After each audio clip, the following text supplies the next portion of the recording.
प्रिय विद्यार्थियों, सादर नमस्कार।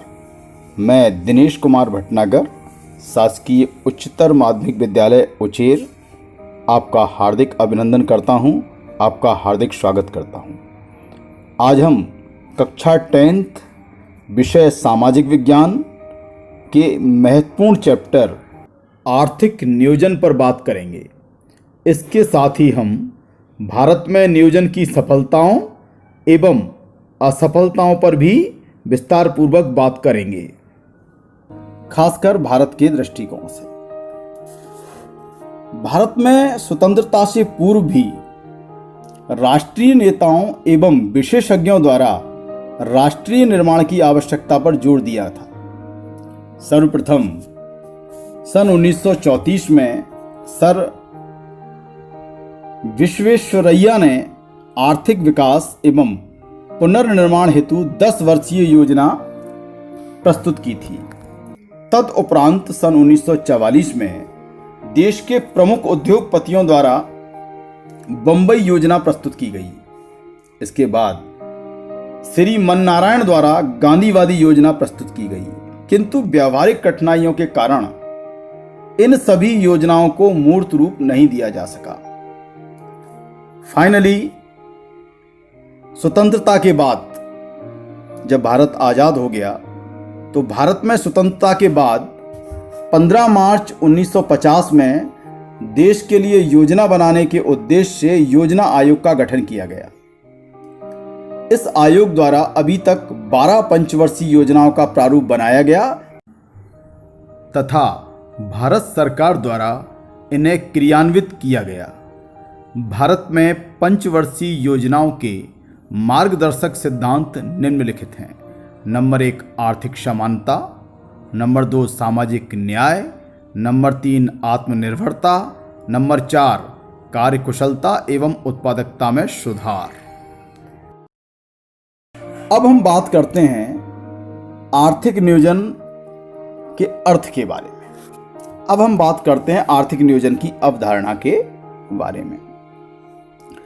आर्थिक नियोजन से आशय एक ऐसी प्रक्रिया से है जिसमें एक निर्धारित अवधि में सुनिश्चित एवं स्पष्ट लक्ष्यों की प्राप्ति के लिए आर्थिक संसाधनों का विवेकपूर्ण तरीके से प्रयोग किया जाता है। एक बार पुनः समझिएगा, आर्थिक नियोजन एक ऐसी प्रक्रिया है, आर्थिक नियोजन काम करने का एक ऐसा तरीका है जिसमें एक निर्धारित अवधि में सुनिश्चित एवं स्पष्ट लक्ष्यों की प्राप्ति के लिए आर्थिक संसाधनों का विवेकपूर्ण तरीके से प्रयोग किया जाता है। इस प्रकार कहा जा सकता है कि आर्थिक नियोजन में 2 बातें बहुत महत्वपूर्ण हैं। नंबर 1 पूर्व निर्धारित लक्ष्य जिन्हें प्राप्त किया जाना है। नंबर 1 पूर्व निर्धारित लक्ष्य जिन्हें प्राप्त किया जाना है। नंबर 2 निर्धारित लक्ष्यों को प्राप्त करने के लिए उपलब्ध साधनों तथा उनके उपयोग करने का ब्यौरा। तो स्पष्ट है कि आर्थिक नियोजन वास्तव में एक ऐसी प्रक्रिया है, एक सतत और लगातार चलने वाली प्रक्रिया है, जिसमें एक निर्धारित अवधि में, अगर हम भारत की बात करें तो भारत में जो आर्थिक नियोजन है वो 5 वर्ष के लिए किया जाता है। तो एक निर्धारित अवधि में सुनिश्चित और स्पष्ट लक्ष्यों की प्राप्ति के लिए सबसे पहले आर्थिक संसाधनों को आइडेंटिफाई किया जाता है, यानी आर्थिक संसाधनों को पहचाना जाता है। फिर आर्थिक संसाधनों का विवेकपूर्ण तरीके से प्रयोग किया जाता है। परिणाम स्वरूप उससे आर्थिक विकास होता है, राष्ट्रीय आय और प्रति व्यक्ति आय में वृद्धि होती है और लोगों के जीवन स्तर में सुधार होता है, समाज कल्याण में वृद्धि होती है, आदि आदि। तो अभी हम लोगों ने आर्थिक नियोजन की अवधारणा को समझा। अब हम बात करते हैं भारत में आर्थिक नियोजन की पूरी प्रोसेस के बारे में, भारत में आर्थिक नियोजन की पूरी प्रक्रिया के बारे में। आर्थिक नियोजन में सरकार द्वारा यह सुनिश्चित किया जाता है कि किस प्रकार समाज की अधिकतम संतुष्टि के लिए देश के संसाधनों का प्रयोग किया जाए। नियोजन से पूर्व, अच्छा बार बार एक शब्द आ रहा है नियोजन तो हिंदी का थोड़ा सा कठिन शब्द दिखाई देता है। तो नियोजन का तात्पर्य होता है योजना बनाना, किसी काम की प्लानिंग करना।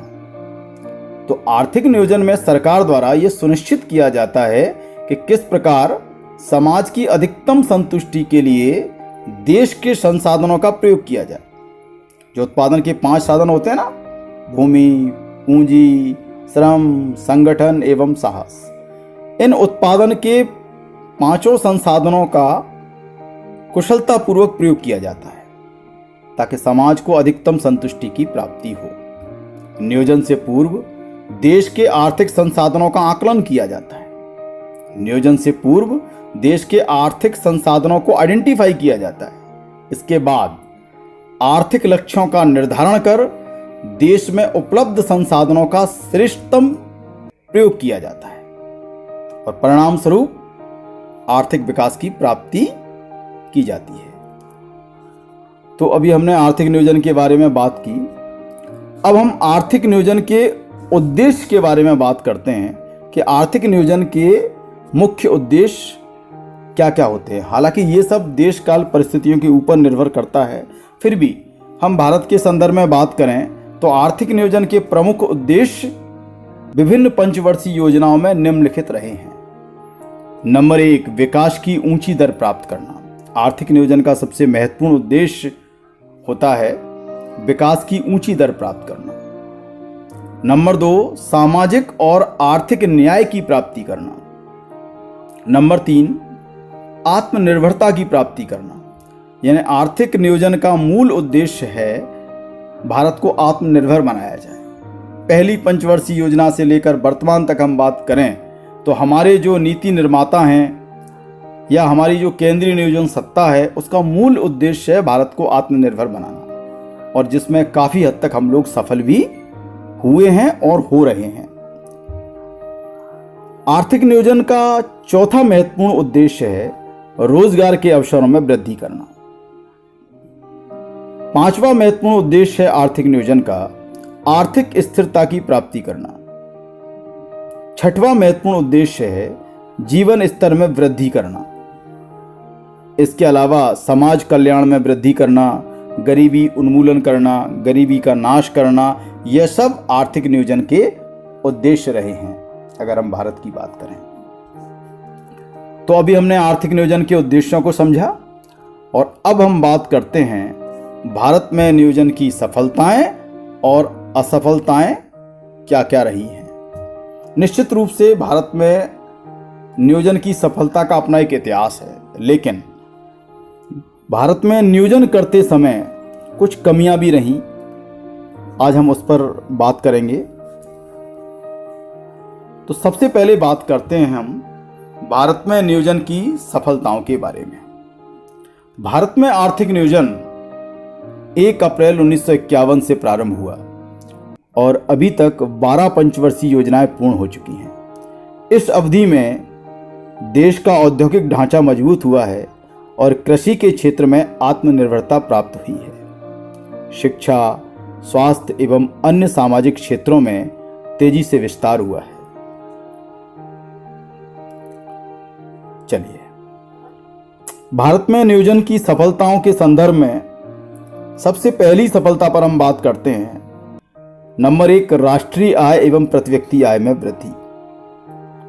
भारत में राष्ट्रीय आय 1950-1951 में वर्तमान मूल्यों पर केवल 9,142 करोड़ रुपए हुआ करती थी, जो वर्ष 2005-06 में बढ़कर 28,46,762 करोड़ रुपए हो गई। इसी प्रकार अगर हम प्रति व्यक्ति आय की बात करें तो इसी अवधि में प्रति व्यक्ति आय भारत की 255 रुपये हुआ करती थी 1950-51 में, जो बढ़कर वर्ष 2005-06 में 25,716 रुपये हो गई। इस प्रकार स्पष्ट है कि नियोजन की अवधि में राष्ट्रीय आय एवं प्रति व्यक्ति आय में तेजी से वृद्धि हुई है।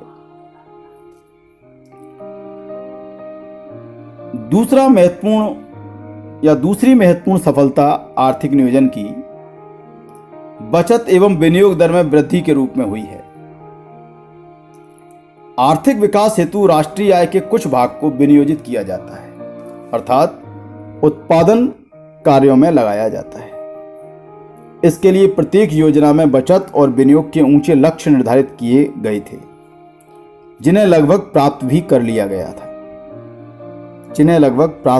लिया गया।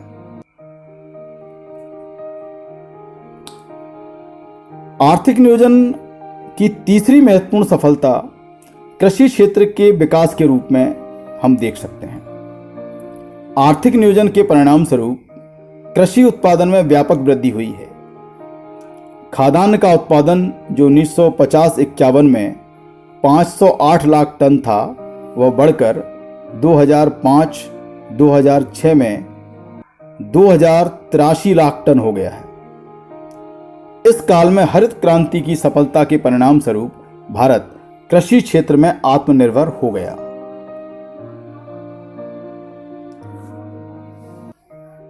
आर्थिक नियोजन की सफलता को हम औद्योगिकरण के रूप में भी देख सकते हैं। पंचवर्षीय योजनाओं के माध्यम से देश में औद्योगिक क्षेत्र में उल्लेखनीय वृद्धि हुई है। आज भारत विश्व का 10वां सबसे बड़ा औद्योगिक देश बन गया है।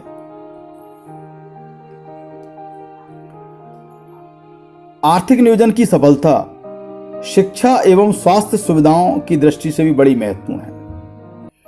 पंचवर्षीय योजनाओं के प्रारंभ होने के समय देश में साक्षरता की दर 16.6% हुआ करती थी, जो वर्ष 2001 में बढ़कर 64.8% और वर्ष 2011 में 74% हो गई है। देश में प्राथमिक स्कूलों से लेकर स्नातकोत्तर महाविद्यालयों की संख्या में लगातार वृद्धि योजना काल के दौरान हुई है। देश में स्वास्थ्य सेवाओं में भी योजना अवधि में विशेष प्रगति हुई है। स्वास्थ्य सेवाओं में वृद्धि के परिणाम स्वरूप औसत जीवन काल जो 1950-51 में 32.1 वर्ष था, 2006 में बढ़कर 65.4 वर्ष हो गया है। इसके अलावा विद्युत उत्पादन में वृद्धि, परिवहन और संचार क्षेत्र में वृद्धि, बैंकिंग क्षेत्र में उन्नति, निर्यात और आयात में वृद्धि, यह भी आर्थिक नियोजन की महत्वपूर्ण सफलताएं रही हैं। चलिए, अभी हमने आर्थिक नियोजन की सफलताओं के बारे में बात की। अब हम आर्थिक नियोजन की असफलताओं के बारे में बात करते हैं। अब हम आर्थिक नियोजन की असफलताओं के बारे में चर्चा करते हैं। नंबर 1, प्रति व्यक्ति आय में धीमी वृद्धि। भारत में आर्थिक नियोजन के बाद भी प्रति व्यक्ति आय में वृद्धि बहुत ही धीमी गति से हुई है। भारत में लगभग 21% जनसंख्या अभी भी गरीबी की रेखा के नीचे जीवन यापन कर रही है। नंबर 2, क्षेत्रीय असंतुलन। नियोजन के परिणाम स्वरूप देश में क्षेत्रीय असंतुलन कम होना चाहिए था, लेकिन इसमें कोई विशेष परिवर्तन नहीं हुआ है।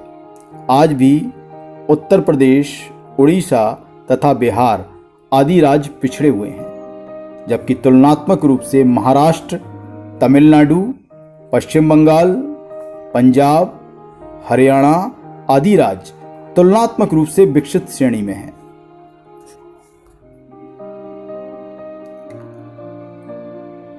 मूल्य वृद्धि। नियोजन अवधि में मूल्यों में निरंतर वृद्धि होती रही है। थोक मूल्य सूचकांक 1993-94 के आधार पर बढ़कर दिसंबर 2006 में 2007.9 हो गया है। अनुमान है कि नियोजन अवधि में कीमतों में लगभग 27 गुनी से अधिक की वृद्धि हुई है। बेरोजगारी में वृद्धि।